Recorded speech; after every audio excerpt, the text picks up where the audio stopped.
प्रयास और कोशिश तो लंबे अरसे से चल रही है, लेकिन कानूनी अमली जामा अभी तक नहीं पहनाया जा सका। सीएम शिवराज सिंह चौहान के इस बयान के बाद जरूर संकेत मिलना शुरू हो गए हैं कि जल्द ही मोदी सरकार कॉमन सिविल कोड यानी कि समान नागरिक संहिता विधेयक ला सकती है। तभी तो बड़वानी के सेंधवा में पेशा जागरूकता सम्मेलन में शामिल होने पहुंचे सीएम शिवराज सिंह चौहान ने समान नागरिक संहिता को लेकर बड़ा बयान दिया और कहा कि देश में समान नागरिक संहिता लागू होना चाहिए। इसके लिए एमपी में कमेटी बन रही है। क्या है आखिर समान नागरिक संहिता, आइए जानते हैं। समान नागरिक संहिता का अर्थ है देश के हर नागरिक पर एक समान कानून लागू होगा, चाहे वह किसी भी धर्म या जाति का हो। अभी देश में अलग अलग धर्मों के लिए अलग अलग पर्सनल लॉ हैं, लेकिन समान नागरिक संहिता लागू होने के बाद सभी धर्मों के लोगों को एक जैसे कानूनों का पालन करना पड़ेगा। हमारे देश में अभी धर्म और परंपरा के नाम पर अलग अलग नियमों को मानने की छूट है, लेकिन यूनिफॉर्म सिविल कोड लागू होने के बाद चाहे बात विवाह की हो, तलाक की हो, बच्चा गोद लेने और संपत्ति के बंटवारे जैसे विषयों की हो, सभी में नागरिकों के लिए नियम एवं कानून समान होंगे। वैसे इसके लागू होने से नागरिकों के खान पान, पूजा, इबादत, वेशभूषा, पहनावे और अन्य धार्मिक परंपराओं पर कोई फर्क नहीं पड़ेगा। मैं तो इस बात का पक्षधर हूँ कि भारत में अब समय आ गया है कि एक समान नागरिक संहिता लागू होनी चाहिए। एक से ज्यादा शादी क्यों करें? एक देश में दो विधान क्यों चले? एक ही होना चाहिए। और मध्य प्रदेश में भी मैं कमेटी बना रहा हूं। समान नागरिक संहिता, एक पत्नी रखने का अधिकार है तो एक ही पत्नी सबके लिए होनी चाहिए, फिर ज्यादा क्यों होना चाहिए? इधर एक देश एक कानून का विरोध है तो सियासी सवाल भी है। इस पर विपक्ष सरकार को नसीहत दे रहा है। विपक्ष का कहना है कि पहले प्रदेश में अमीरी और गरीबी की खाई को पाटिए, फिर समान नागरिक संहिता लागू करने की बात कीजिए।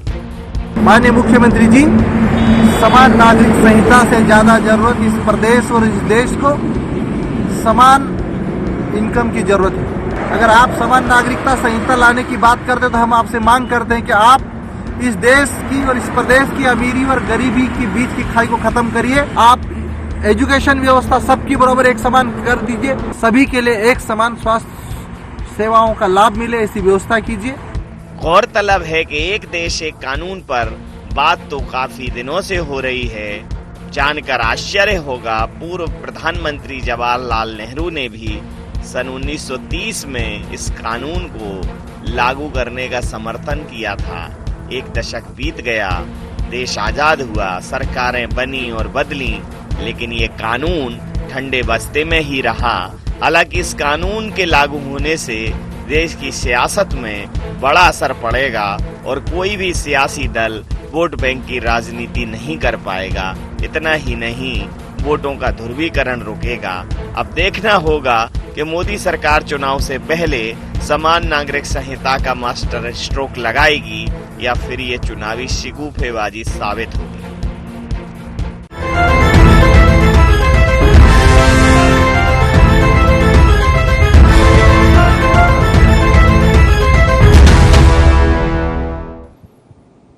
नमस्कार, आईएनडी एजेंडा सबका कानून एक में आप सभी का स्वागत है। मैं हूं आपके साथ दिव्यांशु जोशी। एक बार निगाह मार लेते हैं एजेंडा पॉइंट्स पर। क्या यूसीसी का दांव मिशन 2023-24 का ट्रेलर है? क्या देश में लागू होगी समान नागरिक संहिता? समान नागरिक संहिता पर असमान विचार क्यों? क्या समान नागरिक संहिता बनेगी चुनावी मुद्दा?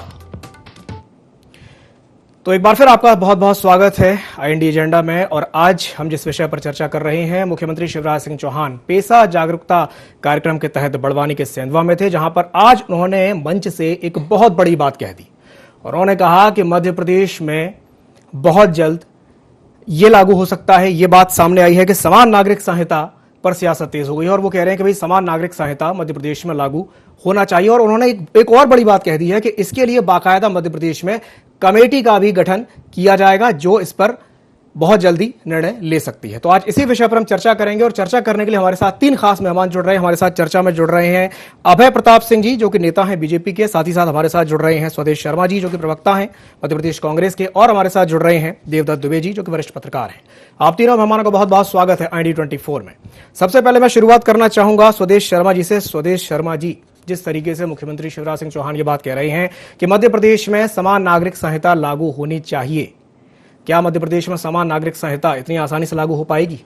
देखिए, अगर इतना आसान होता तो अभी मैंने अपनी स्क्रिप्ट में सुना कि पंडित जवाहरलाल नेहरू ने भी इसके पक्षधर रहे हैं, पर वो भी किसी न किसी कारणों के चलते इसको लागू नहीं करा पाए। और रहा सवाल इस बात का, समान नागरिक संहिता अगर लागू होती तो निश्चित रूप से देश में कुछ अलग चेंज आएगा। लेकिन माननीय मुख्यमंत्री महोदय ने जो बड़बोलापन दिखाया है, मैं समझता हूँ ये उसी तरह साबित होगा जैसे माननीय प्रधानमंत्री महोदय ने कहा था हर खाते में 15 लाख आएंगे, हर वर्ष 2 करोड़ रोजगार देंगे। आज तक उनका नाम निशान नहीं दिखाई दिया। ये चुनाव सामने आ गया, 18 वर्ष से इनकी सरकार है। क्या यही शिवराज सिंह चौहान पहले ने कभी समान नागरिक संहिता के बारे में पढ़ा नहीं था? क्या इनको जानकारी नहीं थी? क्या इनके विजन में शामिल नहीं था वो सब चीजें? अब चुनाव 2023 आ गया तो नया सगुफा, क्योंकि हर मामले में सरकार फेल रही है, हर मुद्दे पर फेल रही है, तो अब कुछ ना कुछ नया लाने की कोशिश कर रहे हैं। अब कह रहे हैं इसमें कमेटी बनेगी। अब आप बताइए, यहाँ नाराज महाराज और शिवराज 3 गुटों में भाजपा बटी है, वो कमेटी बनेगी तो महत्वपूर्ण होगी तो उसमें किस किस व्यक्ति को लिया जाएगा? तो ये मंथन में चिंतन में निकल जाएंगे 6 महीने, और 6 महीने के बाद आचार संहिता लग जाएगी। कुल मिलाकर के टाइम फिश। तो ये माननीय मुख्यमंत्री महोदय का एक चुनावी एजेंडा है, वो एजेंडा के तहत वो बड़बोलापन दिखा रहे हैं। इनका जमीनी हकीकत से कोई लेना देना नहीं है। चलिए ठीक है। अभय प्रताप सिंह जी, स्वदेश जी कह रहे हैं कि विशुद्ध चुनावी प्रोपगंडा है, क्या कहेंगे इस पर? देखिए, हमारे देश के यशस्वी गृह मंत्री अमित शाह जी कई बार कह चुके हैं कि हम ये यूनिफॉर्म सिविल कोड जो है, समान नागरिक संहिता है, उसको लेकर आएंगे और बहस के बाद और चर्चा के बाद लेकर आएंगे। जनसंघ से लेकर आजादी से लेकर भारतीय जनता पार्टी का एक कमिटमेंट है। और माननीय मुख्यमंत्री जी ने जो आज कहा है वो उसी उस संदर्भ में कहा है। उन्होंने इसलिए भी कहा है कि आदिवासी जो वर्ग की हमारी महिलाएं हैं उनकी जमीन हड़पने के लिए, उनके नाम जमीन खरीदने के लिए इस तरह के लोग जो शादियां कर लेते हैं एक से ज्यादा, इसका मिसयूज हो रहा है। उसको रोकने के लिए उन्होंने आज पेशा कानून की जो जागरूकता कार्यक्रम में कहा। इसलिए हम जो है यहाँ पर समान नागरिक संहिता जब लागू होगी तो उसको लागू करेंगे और उसके साथ साथ एक कमेटी बनाएंगे जिसमें उत्तराखंड की सरकार ने कमेटी पहले से बनाई हुई है। न्यायविद भी होंगे, पत्रकार भी होंगे, समाज सेवी भी होंगे, इन सबको जोड़ते हुए विधि विशेषज्ञ होंगे। एक कमेटी बनाएगी जो रिपोर्ट देगी, उसके बाद प्रदेश में है लागू होगा। चलिए ठीक है। मैं रुक करना चाहूंगा देवदत्त दुबे जी का। देवदत्त जी, जिस तरीके से बात निकल करके सामने आई है कि समान नागरिक संहिता को लेकर के एक नई बहस छेड़ दी है मुख्यमंत्री शिवराज सिंह चौहान ने, और विपक्ष इसे विशुद्ध प्रोपगंडा, चुनावी प्रोपगंडा करार दे रहा है।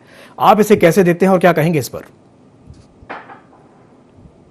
गिनती शुरू हो जाती है जी, तब कोई भी घोषणा होगी तो इसको स्वाभाविक यही कहा जाएगा, क्योंकि अभी आप अच्छा भी काम करोगे तब भी वो चुनाव दृष्टि से ही माना जाएगा। अभी इस तरह के मुद्दों से बचना चाहिए। अभी केवल विकास की और जो योजनाएं बची हैं उनको होना चाहिए।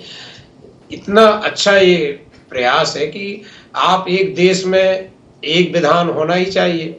जब आप सब समान रूप से सुविधाएं चाहते हैं तो समान रूप से कानून होना चाहिए। लेकिन चूंकि ये चुनावी वर्ष में हो रहा है तो उसको राजनीतिक रंग, राजनीतिक मंशा से दिया जा रहा है और राजनीतिक उद्देश्य स्वीकारा भी जा रहा है जी। क्योंकि आप यदि करते तो इतने साल पहले से भी कर सकते थे। जैसा अभी सब चर्चा में भी आया कि कांग्रेस के समय नेहरू जी भी चाहते तब। तो इतना आसान भी नहीं है मुद्दा, लेकिन यदि मुद्दा आसान नहीं है तो अभी चुनाव की वर्ष में नहीं होना चाहिए। इसको शुरुआती वर्ष में या फिर अब 1 साल बाद चुनाव हो जाए फिर उसके बाद फिर शुरू करिएगा, क्योंकि अब जो नई पीढ़ी है वो यही चाहती है कि हमें समान अधिकार मिले, हम समान रूप से सुविधाएं लें, समान रूप से हमें अधिकार मिले।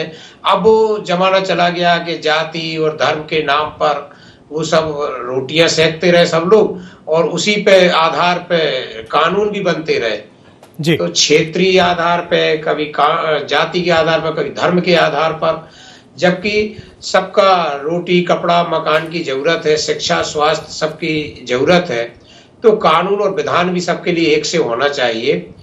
और इसके लिए सभी को राजनीतिक दृष्टि से ऊपर उठकर थोड़ा समाज और देश के हित में भी कभी कभी सोचना चाहिए, और वो सब नियम कानून बन जाना चाहिए जो एक विकसित राष्ट्र की तरफ हमें ले जाएं, जो संकीर्णता को कहीं छुए ना, और जो आधुनिक युवा पीढ़ी है जैसा उसका सोच है, वो केवल न्याय धर्म और ऐसी पीढ़ी तैयार हो रही है जो छल कपट पाखंड से दूर है। बस उसको थोड़ा सा, यदि दुर्गुण आए हैं तो नशे ऐसे के दुर्गुण आए हैं, बाकी वो आप व्यवहारिक जीवन में मैं देखता हूँ कि जो युवा पीढ़ी है, चाहे वो युवा लड़कियां हों या बहुएं हों, वो उस तरह की छल कपट की बातें ना परिवार में करते हैं ना समाज में करते हैं जी। मैं देखता हूँ विपरीत विभिन्न जातियों के बच्चे एक रूम में साथ में रह के एक ही कप से चाय पीते, एक ही गिलास से पानी पीते और पढ़ाई कर रहे हैं। वो तो व्यवहारिक जीवन में स्वीकार चुके हैं कि हम सब एक है, हमारा लहू एक है, हमारा शरीर एक है, आत्मा हमारे अंदर एक है, और हम मेहनत के आधार पर डिसीजन चाहते हैं, परिश्रम के आधार पर डिसीजन चाहते हैं, ना कि राजनीतिक आधार पर, ना कि वोटों के आधार पर जी। तो मुझे लगता है वक्त आ गया है जिसपे सब लोगों को प्रयास करना चाहिए। बस इस चुनावी वर्ष को छोड़कर ये होना चाहिए, क्योंकि अभी तो जो भी बात आप कहोगे एक तरह से इस मुद्दे की हवा निकालने जैसा है, क्योंकि अभी तो आरोप प्रत्यारोप लगेंगे। इसको चुनावी वर्ष के बाद होना चाहिए और सब दलों को मिलकर करना चाहिए, क्योंकि अब हम एक अच्छे राष्ट्र, दुनिया में हमारी बहुत धीरे धीरे साख बढ़ रही है, और हम जैसे कुपोषण दूर कर रहे हैं, बहुत सारी चीजें दूर कर रहे हैं, ऐसे ये सामाजिक कुरीतियां या जो संकीर्णता है इन सबको दूर करना चाहिए। हमें बिल्कुल कई मामलों में हम आधुनिक दिखने की कोशिश करते हैं, ठीक है, तो विचारों में भी हम आधुनिक हो जाएं।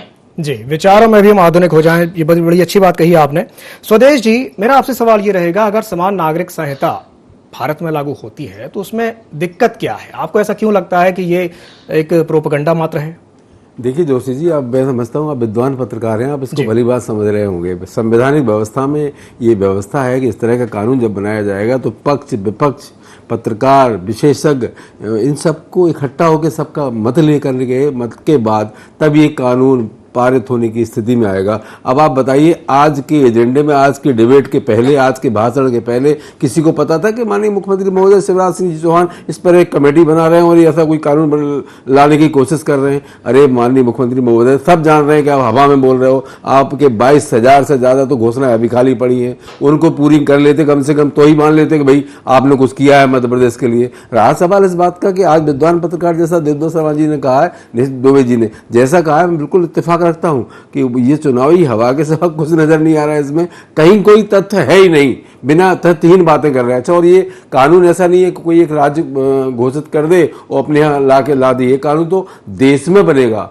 देश में बनेगा तब सब राज्यों में अपने आप लागू हो जाएगा। लेकिन अब देश की सरकार ने कभी इस पर अगर सोचा होता तो विपक्ष, माननीय मुख्यमंत्री प्रधानमंत्री महोदय ये नहीं कहते कि हमें कांग्रेस मुक्त भारत चाहिए, हमें विपक्ष मुक्त भारत चाहिए। जब आपको विपक्ष ही नहीं चाहिए तो विपक्ष का मत कैसे आएगा? जब मत नहीं आएगा, अभी तो आप संसद में माइक बंद कर देते हैं सांसदों को, विपक्ष के लोगों को बोलने नहीं देते हैं, सड़कों पर आ जाए तो उन पर मुकदमा ठांस के जेल में पेल देते हैं उनको। कुल मिला के मध्य प्रदेश की बात करें तो 7,000 कांग्रेसियों पर मुकदमे लगाए आपने। तो क्या उनकी खुद की लड़ाई थी क्या कुछ? वो तो जनता के मुद्दे उठा रहे थे। तो इस सरकार मुद्दों से भागती है, सिर्फ ये टेलीविजन वाली सरकार रह गई है, टेलीविजन वाली पार्टी है, टेलीविजन वाले मुख्यमंत्री महोदय है, विजन इनका कुछ है नहीं। अगर विजन होता तो 2018 में इतने जमे हुए पैर थे इनके, लेकिन सरकार, जनता ने इनको सिरे से नकार दिया था। 2023 में भी नकारा जाना इनको, इसीलिए इस तरह के शगुफे ढील रहे हैं। चलिए ठीक है, शगुफे ये बात कह रहे हैं स्वदेश जी। अभय जी, सरकार मुद्दों से भाग रही है, क्या कहेंगे? देखिए, एक तो मैं इस बात से बिल्कुल सहमत नहीं हूं। चुनाव को अभी 1 साल है जी, लोकसभा को 1.5-2 साल है जी, बीच में कई स्थानीय चुनाव आते हैं, आचार संहिता लगती है, तो इस तरह से तो सरकारें काम ही नहीं कर पाएंगी। जब भी सरकार काम कहेंगे आप उसको चुनाव से जोड़ेंगे, और निश्चित तौर पर जब सरकार को जनता ने चुना है तो उन्हीं के लिए तो सरकार काम करेगी, उन्हीं के लिए तो निर्णय लेगी। और ये तो ऐसा विषय है जिसे सुप्रीम कोर्ट ने भी कहा है कि कानून से धर्म को अलग करना चाहिए। कई हाईकोर्ट कह चुके हैं कि जो है एक ही मामले में अलग अलग कानून नहीं होने चाहिए। ये तो हमारे संविधान की है, अनुच्छेद 14 और 21 जो समानता और जीवन का अधिकार है उसके खिलाफ है। तो इस बात पर, और देश के गृह मंत्री अमित शाह जी कह चुके हैं कि हम तो इस पर मतलब ये हमारा कमिटमेंट है कि हम इसको लागू करेंगे। हम तो जनसंघ के समय से इसको लागू करने के लिए हम बात कर रहे हैं। तो ये तो देश में आने ही वाला है, इसमें कोई उसमें दो राय नहीं है। लेकिन आज जो माननीय मुख्यमंत्री जी ने जो कहा है, माननीय मुख्यमंत्री जी ने पेशा कानून जो सारे अधिकार ग्राम सभा को दे दिए हैं, जनजाति वर्ग को दे दिए हैं, जंगल जमीन के ग्राम सभा सारे निर्णय करने वाली है। उसमें एक महत्वपूर्ण विषय ये भी है कि आदिवासी बहनों के साथ विवाह कर उनकी जमीनों, उनके नाम पर जमीनें खरीदी जाती हैं, जमीनों को उनके नाम की जमीन अपने नाम कराई जाती है, आवंटन कराई जाते हैं। इसके लिए उनका उपयोग किया जा रहा है, दुरुपयोग किया जा रहा है।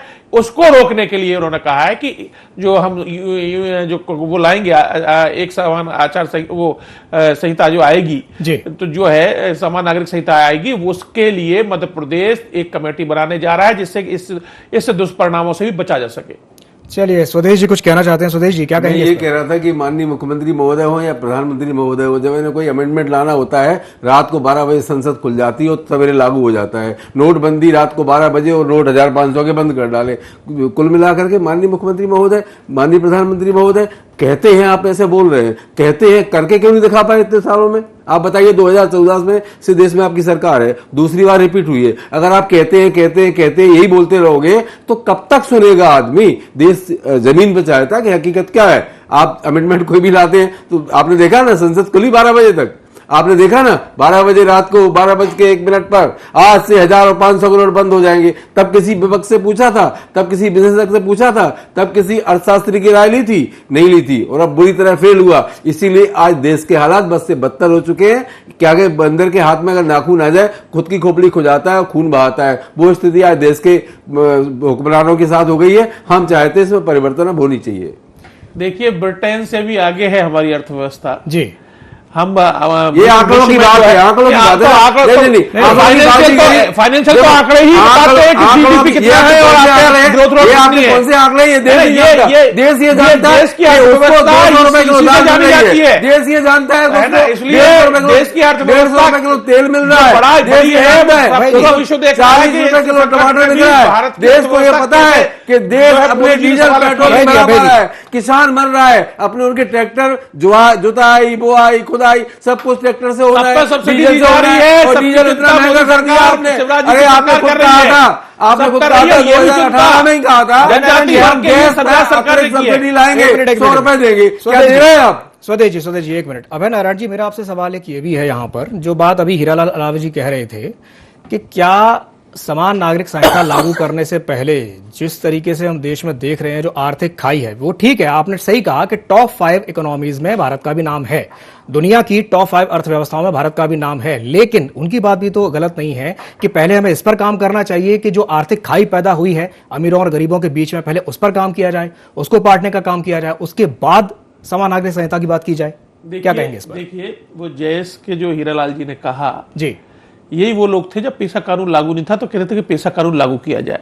तो भारतीय जनता पार्टी जो जनजातीय वर्ग के लिए अच्छा करती जाएगी उसकी बात ये चीज नहीं करेगी, क्योंकि ये कांग्रेस के ही दूसरे संगठन है, कांग्रेस से मिलकर लड़ रहे हैं। इसलिए तो ये तो भारतीय जनता पार्टी के जनजाति वर्ग के लिए किए गए ऐतिहासिक कामों का हमेशा विरोध करेंगे।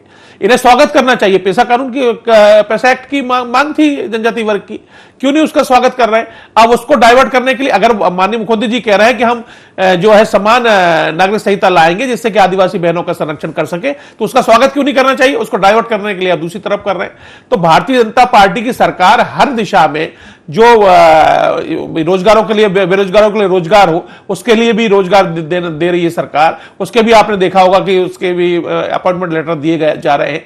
तो हर क्षेत्र में भारतीय जनता पार्टी काम कर रही है, लेकिन अच्छे कामों की सराहना भी की जाना चाहिए। और वर्गों को जो सरकार, जो कांग्रेस की सरकार कभी नहीं कर पाई, भारतीय जनता पार्टी के नेतृत्व, चाहे मोदी जी हो चाहे शिवराज जी हो, उन दोनों नेतृत्वों ने जनजाति वर्ग को जितना संरक्षण दिया है, जितना, चाहे सरकार में भागीदारी हो, केंद्रीय मंत्रिमंडल में हो, चाहे और संवैधानिक पदों पर हो, राष्ट्रपति से लेकर राज्यपाल से लेकर मंगूलाल पटेल जी भी उसी वर्ग से आते। सभी सब जगह ऐसे उन्हें अपनी आवाज बनने को, आदिवासी अपनी आवाज बने, वो अपने वर्ग के लिए निर्णय करे, सब जगह बैठाया, इसका स्वागत किया जाना चाहिए। चलिए ठीक है, स्वागत किया जाना चाहिए। स्वदेश जी क्या कहेंगे?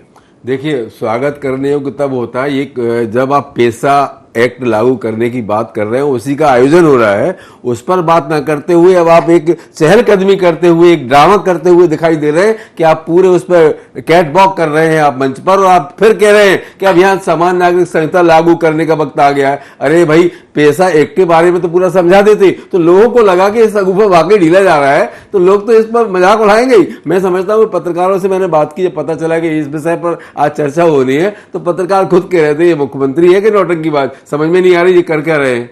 देखिए, जब जनता की आवाज निकल कर आती है और जनता की कोई समस्या निकल कर आती है, तो मध्य प्रदेश के सबसे संवेदनशील मुख्यमंत्री हैं, तुरंत उस समय कहा कि अगर इस तरह का मिसयूज किया जा रहा है, इस तरह का अगर इस तरह की जो है बदमाशियां की जा रही है, इस पर भी रोक लगाई जाएगी। उनकी इसलिए जो है तुरंत जाएगी, संविधान तो नहीं बदला जाएगा, आप तो संविधान नहीं बदलोगे। अगर कोई आवाज उठेगी तो आवाज को दबाओगे। ऐसे जो भी कमी है, पैसा कानून बंद करोगे। अगर कोई आदिवासियों की संविधान देता है, अंग्रेज नहीं रोक पाए हमको तो आप क्या रोकोगे?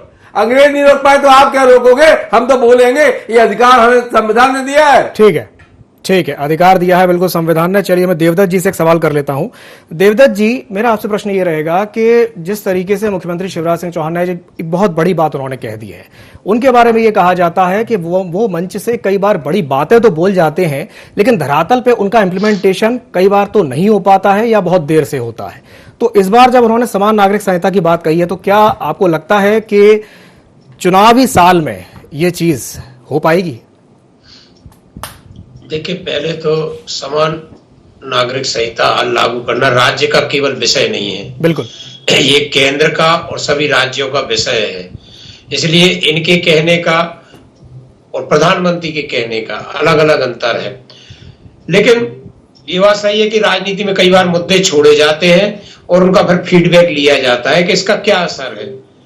तो ये भी एक राजनीतिक लोग करते हैं कि उन्होंने आज एक मुद्दा फेंक दिया, देखो आप और हम इस पर डिबेट कर रहे हैं जी। ऐसे ही चाय के चौपाल पर, पान के टपरों पर चर्चा शुरू हो गई। ये तो एक ऐसे निरंतर चलने वाली प्रक्रिया है। कई मुद्दे ऐसे हुए आजादी के बाद जो छोड़े गए, बुनियादी मुद्दे वही थे कि गरीबी हटाओ, बेरोजगारी दूर करो, महंगाई कम करो, ऐसे बहुत सारे मुद्दे थे। वो शाश्वत स्थायी हैं, सरकारें आती जाती रहती हैं, लेकिन ऐसे मुद्दे बहुत सारे होते हैं जो चुनावी दृष्टि से या तो जातिगत आधार, जैसे मंडल कमीशन आया, फिर कमंडल आया, और अभी बहुत सारे मुद्दे आए। तो ये सब चलते रहेंगे, ये राजनीतिक विषय है और नेताओं की साख उसी से बनती है कि आप किस बात को कह रहे हैं और कितना लागू कर पा रहे हैं। तो इस क्यों आजकल कई बार नेताओं को लोग कहते हैं कि यार भरोसा नहीं, नेताजी ने कहा है। तो इस बात से भी राजनीतिकों को बचना चाहिए और केवल वो मुद्दे करना चाहिए जिस पर ठोस कंक्रीट पहले मामला तैयार हो जाए कि ये होना है। लेकिन राजनीति में जब तक इस तरह की बातें नहीं होंगी, एक टीआरपी कैसे मिले, एक जनता में माहौल कैसे बनाया जाए और एक बहुत बड़े वर्ग को प्रभावित कैसे किया जाए, ये कोई एक दल एक व्यक्ति की बात नहीं है। राजनीति के ऐसे अनेकों उदाहरण हैं, आपके पास समय अभी कम है, अन्यथा मैं दर्जनों ऐसे उदाहरण बता दूंगा कब कब कैसे मुद्दे छोड़े गए और उनका फिर हश्र क्या हुआ या उनकी लागू होने पर क्या प्रतिक्रिया हुई। तो राजनीति है, जब तक ये सब चलते रहेंगे।